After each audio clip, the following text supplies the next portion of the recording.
अस्सलामुअलैकुम वरहमतुल्लाहि वबरकातुहू। Welcome to the new video of my channel. तो आज की वीडियो में मैं आपको बताने वाला हूँ कि सीवी और रिज्यूमे में क्या फ़र्क होता है। सही है। दोनों में क्या क्या चीज़ें होती हैं और किस तरह से हमें दोनों करने चाहिए। सही है। उस लिखनी चाहिए। सबसे पहले हम आ जाते हैं दोनों में ही। रिज्यूमे की जो लेंथ होती है वो होती है तकरीबन 1 से 2 पेज तक की। सही है। जब रिज्यूमे होता है वो 1 पेज का होना चाहिए। सही है। अगर आपके पास एक्सपीरियंस ज़्यादा है तो आप उसको 2 पेज पे भी कर सकते हो। सही है। लेकिन जब आप सीवी की बात आती है तो सीवी जो है वो कम से कम 2 पेज की होनी चाहिए। सही है। 2 या 3 पेज की, ताकि वो थोड़ी इम्प्रेसिव लगे, अच्छी लगे। उसके बाद हमारे आता है कॉन्टैक्ट इन्फॉर्मेशन। आपकी इन्फॉर्मेशन, आपका राब्ते की मालूमात उसमें होनी चाहिए। उसमें क्या होना चाहिए? आपका नाम, फ़ोन नंबर, ईमेल। इसमें ईमेल में ये है कि ईमेल जो है आपकी प्रोफेशनल होनी चाहिए, जैसे आपका नाम। सही है। ले ऐसी नहीं होनी चाहिए कि हम जैसा निक नेम रखते हैं तो वैसा निक नेम नहीं होना चाहिए। सही है। प्रोफेशनल ईमेल होनी चाहिए। उसके बाद आ जाती है हमारी ऑब्जेक्टिव और समरी। सही है। मकसद या समरी जिसको बोलते हैं। ऑब्जेक्टिव स्टेटमेंट कौन सी होती है? मकसद का बयान कि सही है, इस एक शॉर्ट स्टेटमेंट जो आपके करियर गोल और किस पोजीशन के लिए आप अप्लाई कर रहे हैं वो, सही है, उसको एक्सप्लेन करें। सही है। उसके बाद आपको डालनी है प्रोफेशनल समरी। प्रोफेशनल समरी क्या होती है? अगर आपके पास थोड़ी एक्सपीरियंस है तो एक समरी जो आपके स्किल और एक्सपीरियंस को हाईलाइट करे। सही है।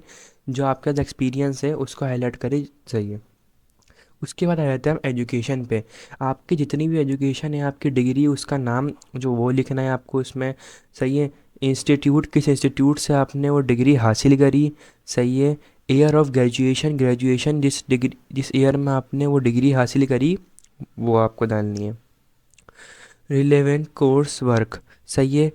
कुछ रिलेवेंट कोर्स जो आपकी जॉब टारगेट से रिलेटेड हो। जिस जॉब के लिए आप अपनी सीवी या रिज्यूम में बना रहे हैं उस जॉब से रिलेटेड जो आपने कोर्सेज करे हुए हों, सही है, उसको इसमें डालना है, लिखना है। सही है। वर्क एक्सपीरियंस डालना है कि आपका वर्क एक्सपीरियंस कितना है। अगर आप फ्रेश हैं, बिगिनर हैं, तो आप फ्रेश लिखें या बिगिनर लिखें। सही है। जॉब टाइटल आपको सही है, आपका पोजीशन टाइटल क्या है। सही है। आपको अगर आपने कहीं काम करा है, वर्क एक्सपीरियंस आपको हासिल है, तो आप वहाँ पे क्या काम कर, कौन थे आप, किस पोजीशन पे थे। सही है। कंपनी का नाम क्या था। सही है। कंपनी कहाँ थी। सही है। डेट ऑफ एम्प्लॉयमेंट कि आपने वहाँ पे कब तक काम किया। सही है। रिस्पॉन्सिबिलिटी एंड अचीवमेंट, वहाँ पे आपने क्या अचीवमेंट हासिल करी। सही है। आपको ये सब बताना है। उसके बाद स्किल, टेक्निकल और सॉफ्ट स्किल। अब जिसको नहीं पता भाई टेक्निकल और सॉफ्ट स्किल क्या होती है, हम जब स्किल की बात आती है तो हम तो ये बोलते हैं भाई हमारी स्किल क्या है, कि हम क्या बोलते हैं, ये खेलते हैं, हम बैट बॉल खेल सकते हैं। हमारी स्किल क्या है कि भाई हम वेबसाइट बना सकते हैं। तो टेक्निकल और सॉफ्ट स्किल अलग अलग होते हैं। टेक्निकल स्किल होता है जैसे जो आप किसी इंस्टीट्यूट से सीख सकते हो। सही है। जो आप सीखते हो। सही है। जैसे कोई, मैं सॉफ्टवेयर इंजीनियर हूँ तो वो मेरी टेक्निकल स्किल होती है। सॉफ्ट स्किल कौन सी होती है? जैसे आप टीम वर्क कर सकते हो, आप प्रॉब्लम सॉल्व कर सकते हो। सही है। आप लीडर हो, लीडिंग की आपके अंदर स्किल है। तो ये सब जो होते हैं सॉफ्ट स्किल जो होते हैं, जो आप कहीं सीख नहीं सकते, खुद आपके अंदर होती है, वो होती है सॉफ्ट स्किल। सही है। Certificate and training. सही है। आपके सर्टिफिकेट है, जो आपके पास सर्टिफिकेट, कोई भी प्रोफेशनल सर्टिफिकेट जो आपके पास आपको हासिल हो, उसके वो लिखना है।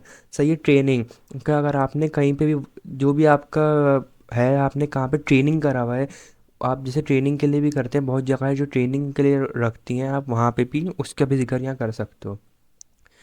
प्रोजेक्ट, अगर आपने कोई प्रोजेक्ट बनाया है, जैसे अगर आपने कोई इंस्टीट्यूट में, या जैसे आप कोई एपटेक में पढ़ रहे हो, तो अगर वहाँ पे आपने कोई प्रोजेक्ट बनाया है, सही है, तो उस प्रोजेक्ट के बारे में भी आप मेंशन कर सकते हो कि उस प्रोजेक्ट का टाइटल क्या था, उसका डिस्क्रिप्शन क्या था, और उसका आउटकम क्या आया। सही है।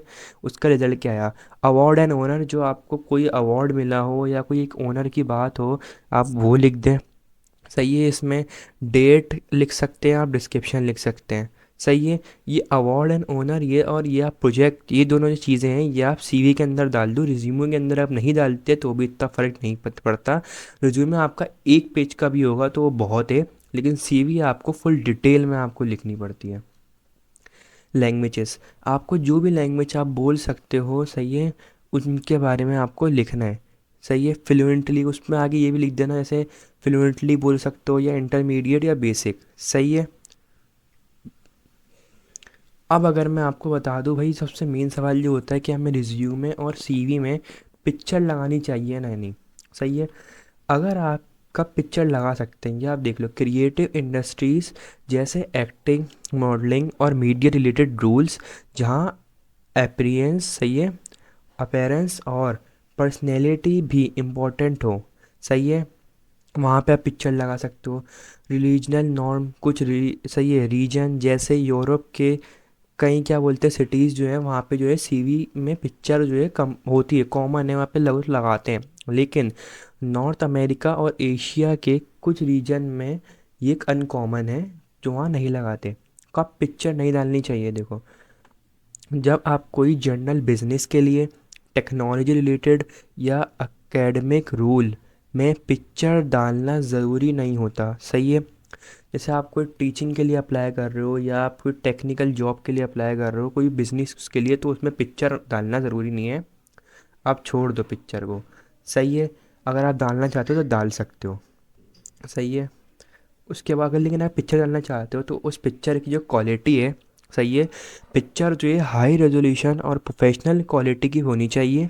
सही है। जो आप, और उसमें जो है आपकी फॉर्मल पिक्चर होनी चाहिए, ये नहीं कि किसी भी तरह की पिक्चर डाल दो, फॉर्मल होनी चाहिए, ब्लू बैकग्राउंड होना चाहिए। सही है। प्लेसमेंट पिक्चर का जो रिज्यूम है वो हेडर में, सही है, कॉन्टैक्ट इन्फॉर्मेशन के नियर प्लेस होना चाहिए। जैसे आपकी कॉन्टैक्ट इन्फॉर्मेशन जो आपने दी हुई है जहाँ पे, उसके बराबर में आप अपनी पिक्चर लगा सकते हो। उसके बाद मैं आपको सीवी के टिप्स बता दूं कि सीवी जो मेन आपको किस उस पर रखनी है। भाई देखो, सीवी में आपको डिटेल एंड कम्प्रिहेंसिव, आपको डिटेल में बतानी है हर चीज़, पूरी डिटेल में बतानी है। सही है। सीवी को अपनी पूरी सही है, करियर हिस्ट्री और क्वालिफिकेशन के डिटेल ओवरव्यू के रूप में कंसीडर करें। सही है, यहाँ पे डेफिनेशन है, यहाँ पे पढ़ सकते हो। उसको अपनी करियर, अपने जितना आपके पूरा करियर है, जो आपकी हिस्ट्री है, उसको पूरा डिटेल में बयान कर दो सीवी में। सही है। सीवी को अपने फील्ड के स्टैंडर्ड से के मुताबिक बनाएं। सही है। एकेडमिक है, अगर आप उसके लिए अप्लाई सीवी दे रहे हैं तो उसके लिए अलग। सही है। रिसर्च के लिए दे रहे हैं उसके लिए अलग, प्रोफेशनल सेक्टर में दे रहे हैं तो उसके लिए अलग। सही है। कंसिस्टेंस फॉर्मेटिंग और प्रोफेशनल लेआउट यूज़ करें। सही है। क्लियर हेडिंग और बुलेट पॉइंट से इंफॉर्मेशन को ऑर्गेनाइज करें। सही है। कोई भी स्टाइलिश वाले आपको फ़ॉन्ट नहीं इस्तेमाल करने, ये पिक्चर में आप देख सकते हो सिंपल फ़ॉन्ट इस्तेमाल हुए हैं, वो आप करें। उसके साथ जो आपके पॉइंट्स हैं उसको बुलेट के साथ आपको लिखना है। सही है। सीवी को अपने रेगुलर अपडेट करें। जब सही है आपकी वर्क एक्सपीरियंस है, आप कहीं और जहाँ काम कर रहे हैं तो उसका भी फिर जिक्र करें। सही है। इससे आप रेगुलर अपडेट करें। रिज्यूमिंग की टिप क्या होनी चाहिए? भाई क्लैरिटी होनी चाहिए, आपकी रिज्यूम में बिल्कुल क्लियर होना चाहिए, सिंप्लिसिटी होनी चाहिए, बिल्कुल सिंपल और क्लैरिटी हो। सही है। रिज्यूम को क्लियर और सिंपल रखें, कॉम्प्लेक्स लेआउट और, सही है, और उससे कॉम्प्लेक्स लेआउट मतलब ना करें, बहुत ज़्यादा उसके लेआउट वगैरह चेंज ना करें, बिल्कुल सिंपल रखें। सही है। जब डिस्क्रिप्शन को ध्यान में रखें। सही है। जो जॉब का डिस्क्रिप्शन है उसको ध्यान में रखें, जॉब के रिलेटेड उसमें स्किल का जिक्र करें, उसके एक्सपीरियंस का जिक्र करें, हाईलाइट करें अपने उन पॉइंट्स को। सही है। प्रोफेशनल फॉर्मेटिंग, सही है, कंसिस्टेंट फॉन्ट और फॉर्मेटिंग का यूज़ करें। प्रोफेशनल फॉन्ट और उसका इस्तेमाल करना है, बोल्ड हेडिंग और बुलेट पॉइंट का इस्तेमाल करके रिज्यूम को ऑर्गेनाइज बनाएं। सही है। प्रोफेस स्पेलिंग, ग्रामेटिकली एरर को अवॉइड करें।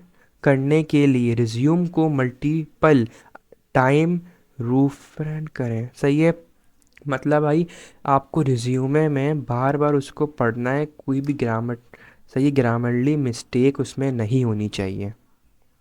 सही है। उसमें कोई भी ग्रामरली मिस्टेक नहीं होनी चाहिए। इन दोनों में क्या बोलते हैं, मैंने आपको बता दिया भाई इन दोनों में क्या क्या चीज़ें कॉमन है। अब अगर आप चाहो तो सीवी के अंदर, जो सीवी है, इसके अंदर आप और भी चीज़ें डाल सकते हो, आप जो आपका दिल चाह रहा है आप उसके अंदर डालो। सही है। अपनी पूरी डिटेल उसमें भर दो। सही है। अपना एड्रेस सब कुछ। लेकिन जब आप रिज्यूमे बना रहे हो तो सिर्फ इम्पोर्टेंट बात बताओ उसके अंदर। सही है। जॉब के लिए जो उनको चाहिए। जैसे सॉफ्ट स्किल है तो आपको जैसे कोई लीडिंग आपके अंदर सॉफ्ट स्किल है कि आप अच्छा लीड करते हो तो आप उसका जिक्र कर दो, क्योंकि जॉब में ये सब इंपॉर्टेंट होता है कि लीडिंग हो गया, क्या बोलते हैं टाइम मैनेजमेंट, ये सब इंपॉर्टेंट होता है, तो ये सब आप करो। जो जॉब है, जिस तरह की जॉब है उस तरह उसके रिलेटेड आप बनाओ सीवी और रिज्यूम दोनों। वीडियो में मैंने आपको बताया भाई कैसे आप अपनी रिज्यूम और सीवी को बना सकते हो, सही है। उनकी लेंथ क्या रखनी है। अगर आपको वीडियो अच्छी लगी तो वीडियो को लाइक कर देना, चैनल को सब्सक्राइब कर देना। मैं मिलता हूँ आपको अगली वीडियो में, जब तक के लिए अल्लाह हाफिज़।